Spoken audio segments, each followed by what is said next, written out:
أعوذ بالله من الشيطان الرجيم. بسم الله الرحمن الرحيم. كتب عليكم إذا حضر أحدكم الموت إن ترك خيرا الوصية للوالدين والأقربين بالمعروف حقا على المتقين، فمن بدله بعدما سمعه فإنما إثمه على الذين يبدلونه، إن الله سميع عليم. فمن خاف من موص جنفا أو إثما فأصلح بينهم فلا إثم عليه، إن الله غفور رحيم. صدق الله العظيم. كتب عليكم إذا حضر أحدكم الموت إن ترك خيرا الوصية للوالدين والأقربين بالمعروف، تم پر فرض کر دیا گیا جب حاضر ہو تم میں سے کسی کو موت، بشرطے کہ چھوڑے کچھ مال، فرض کر دیا گیا وصیت کرنا ماں باپ کے لیے، رشتہ داروں کے لیے انصاف کے ساتھ، حقاً علی المتقین، یہ حکم لازم ہے پرہیزگاروں پر. فمن بدلہ بعدما سمعہ، پھر جو کوئی بدل ڈالے وصیت کو اس کے سن چکنے کے بعد، فإنما إثمه على الذين يبدلونه، تو اس کا گناہ انہی پر ہے جنہوں نے اس کو بدلا. ان اللہ سمیع علیم، بے شک اللہ تبارک و تعالی سننے والا جاننے والا ہے. فمن خاف من موص جنفا او اثما، پھر جو کوئی خوف کرے وصیت کرنے والے سے طرفداری کا یا گناہ کا، فاصلح بینہم فلا اثم علیہ، پھر ان میں باہم صلح کرا دے تو اس پر کچھ گناہ نہیں. ان اللہ غفور الرحیم، بے شک اللہ بڑا بخشنے والا نہایت مہربان ہے. محترم بزرگوں، دوستو، یہ سورہ بقرہ کی آیت نمبر 180، 181 اور 182، یہ 3 آیتیں ہیں. جیسا کہ ان آیات کا جو سلسلہ شروع ہوا اس وقت بتلایا گیا تھا کہ ابواب البر کا سلسلہ شروع ہوا ہے، نیکی کے دروازے. ابواب البر میں سب سے پہلا باب قصاص کا گزرا ہے، اور دوسری چیز ہے یہ ابواب البر میں سے وصیت. 2 چیزیں ہیں، ایک ہے نصیحت اور ایک ہے وصیت. نصیحت کہتے ہیں خیر خواہی کے جذبے سے کسی کو کوئی اچھی بات بتلانا. وصیت کہتے ہیں انسان کا اپنی زندگی کے آخری لمحات میں ایسی باتیں کہنا جو اس کی زندگی کے ختم ہونے کے بعد لوگ اس کی طرف سے کر سکیں، اسے کہتے ہیں وصیت.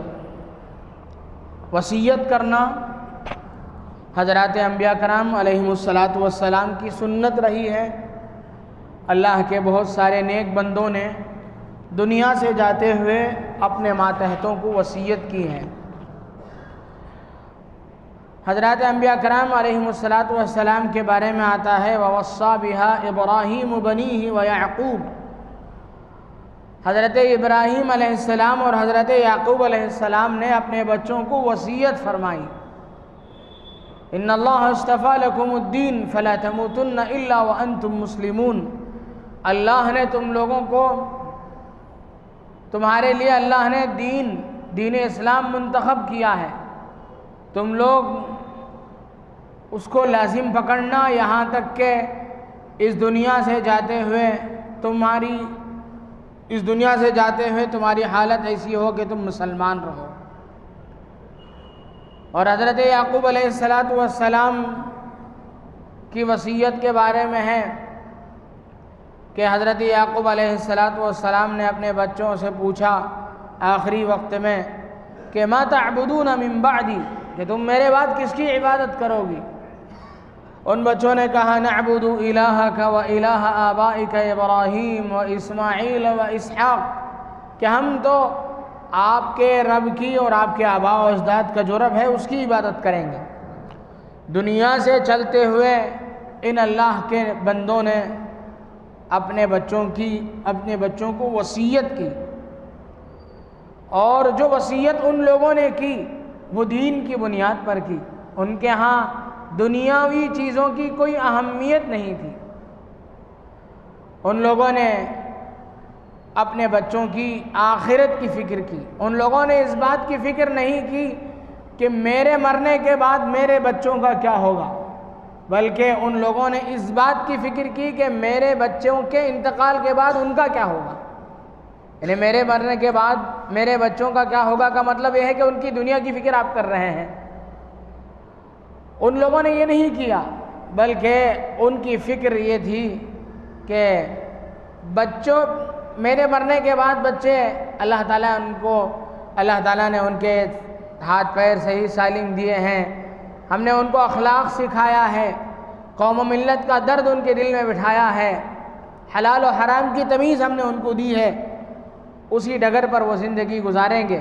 انہیں اس بات کا یقین تھا کہ وہ کسی طریقے سے دنیا کی زندگی کو گزار کر کے چلے جائیں گے، لیکن ان کے مرنے کے بعد ان کا کیا ہوگا، اس لیے ان لوگوں نے آخرت کے سلسلے میں وصیت کی کہ تم لوگ کس کی عبادت کرو گے۔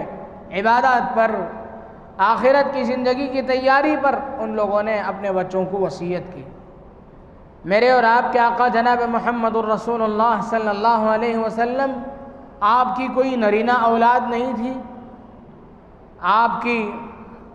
آپ علیہ السلام نے اپنی پوری زندگی امت کی فکر کی، اور آخرت میں میدان حشر میں بھی آپ کو جس چیز کی فکر دامنگیر ہوگی وہ امت کی ہوگی، اپنی نسل کی نہیں ہوگی۔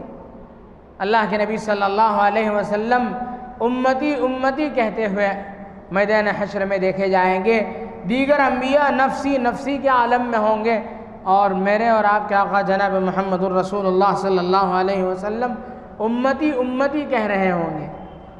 آپ نے امت کو وصیت فرمائی۔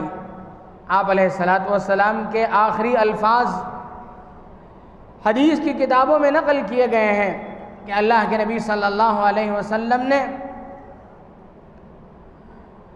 وصیت فرمائی، الصلاۃ الصلاۃ، نماز وما ملکت ایمانکم، اور اپنے غلاموں کے حقوق، نماز کے سلسلے میں اہتمام رکھنا، نماز کے سلسلے میں چوکنا رہنا، غفلت نہ برتنا، اس کی تاکیدی وصیت فرمائی، اور اپنے ماتحتوں کے سلسلے میں تاکید فرمائی کہ لوگ اپنے ماتحتوں کے سلسلے میں، غلاموں کے، نوکروں کے، ملازموں کے سلسلے میں بہت لاپرواہ ہوتے ہیں، ان کے حقوق کی ادائیگی میں توجہ نہیں دیتے۔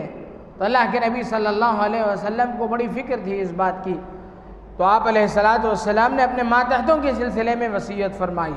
تو وصیت کرنا یہ حضرات انبیاء کرام علیہ السلام اور اللہ کے نیک بندوں کی سنت ہے۔ وصیت آدمی کس چیز کی کرے گا؟ قرآن کریم کی اس آیت کو پڑھ لیجئے گا پہلے، اس آیت کی تفسیر پہلے نکال لیتے ہیں۔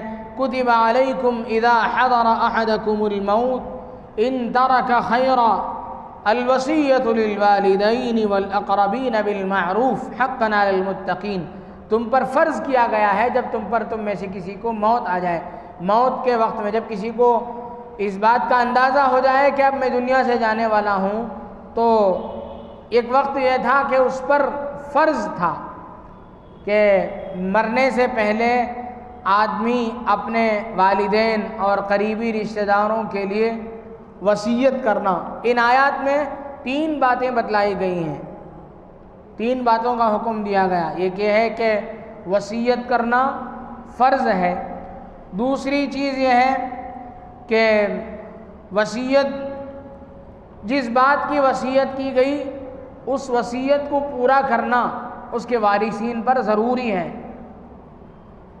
تیسری بات یہ بتلائی گئی ہے کہ وصیت کرنے کے بعد مرنے والا ذمے سے بری ہو جاتا ہے، بعد کے وارثین جو کچھ گڑبڑی کریں گے، جو کچھ آگے رد و بدل کریں گے، آگے پیچھے کریں گے، کمی کوتاہی کریں گے، اس کا وبال ان پر ہوگا، مرنے والے پر نہیں ہوگا۔ تیسری بات اس آیات کی، ان آیات کے ذیل میں یہ بتلائی گئی کہ مرنے والے نے غلطی سے وصیت کرنے میں کچھ کمی بیشی کی ہے تو بعد کا آدمی اس کی اصلاح کر دے تو اس کی اجازت ہے۔ یہ 3 باتیں بتلائی گئیں۔ وصیت کے سلسلے میں 3 باتیں ہیں۔ پہلی بات یہ ہے کہ فرض ہے، لیکن اللہ کے نبی صلی اللہ علیہ وسلم کی حدیث اور قرآن کریم کی آیت میراث کی مستقل آیت نازل ہو گئی بعد میں چل کر کے۔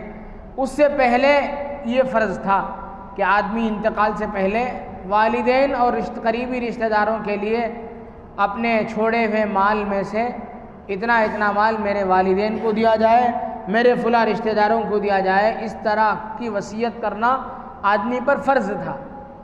بعد میں جب آیت میراث نازل ہوئی تو اس میراث والی آیت میں والدین کا حصہ بھی مقرر کر دیا گیا۔ جب والدین کا حصہ بھی مقرر کر دیا گیا تو اب یہ آیت، اس آیت کا یہ حکم منسوخ ہو گیا۔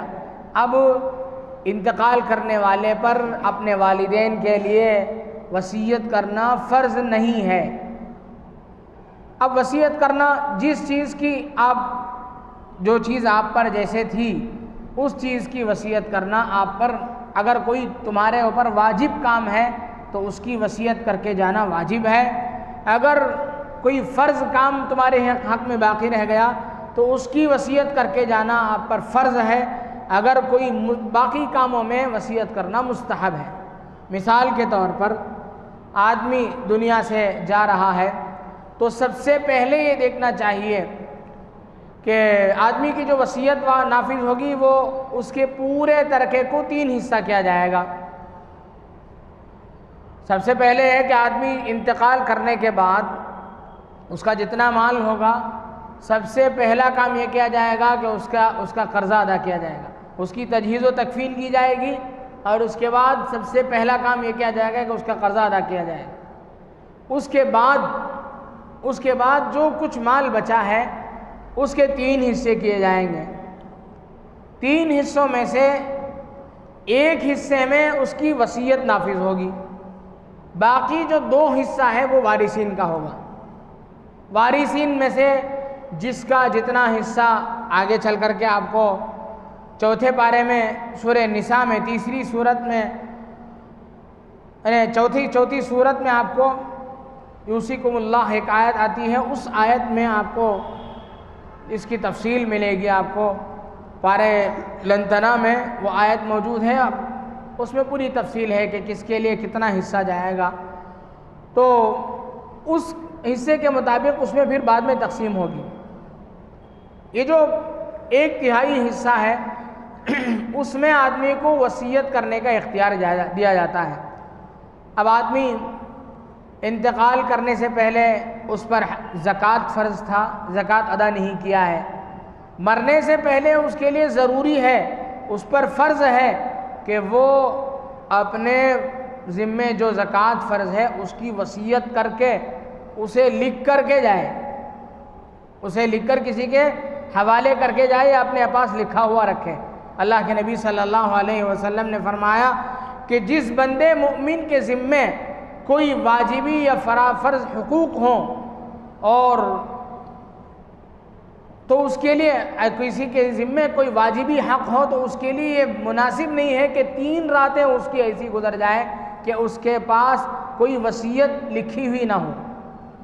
ہم میں سے ہر ایک کو کس کی موت کب آئے گی کوئی بھروسہ نہیں ہے، کوئی یقین نہیں ہے، اس لیے اگر ہمارے اوپر قرضہ ہے تو ہمارے لیے ضروری ہے کہ ہم اسے لکھ کر کے رکھیں۔ اگر ہمارے اوپر زکوٰۃ اتنے سالوں کی باقی ہے، اسے لکھ کر رکھنا ہمارے اوپر ضروری ہے، فرض ہے۔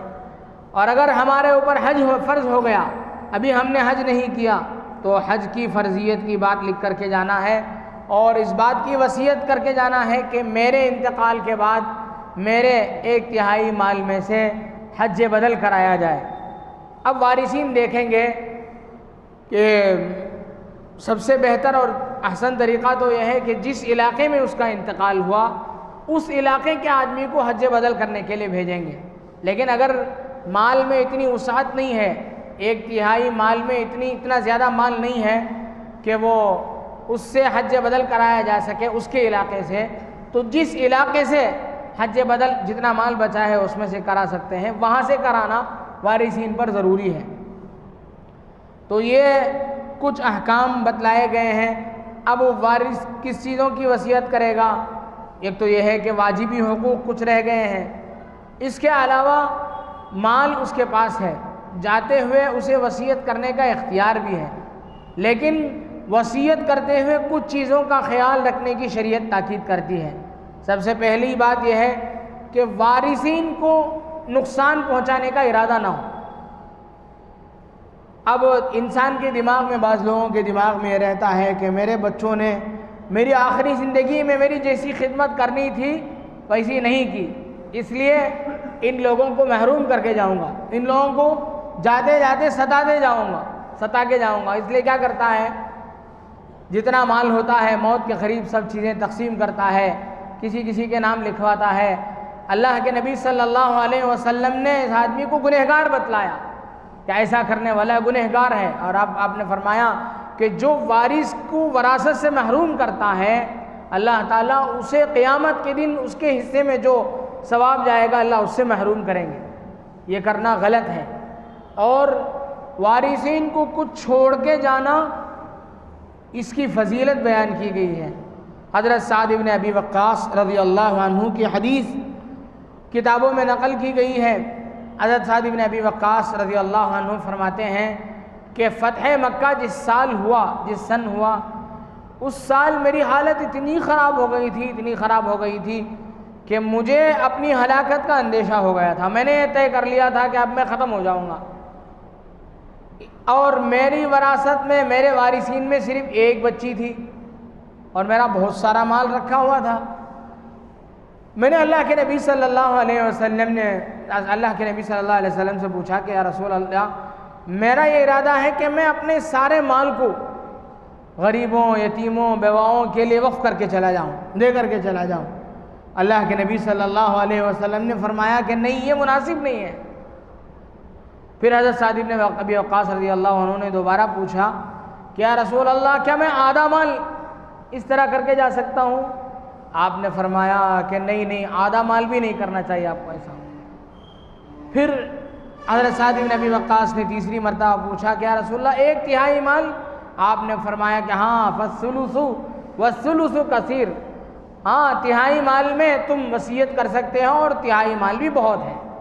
1/3 مال میں آپ کیا کر سکتے ہیں؟ وصیت کر کے جا سکتے ہیں۔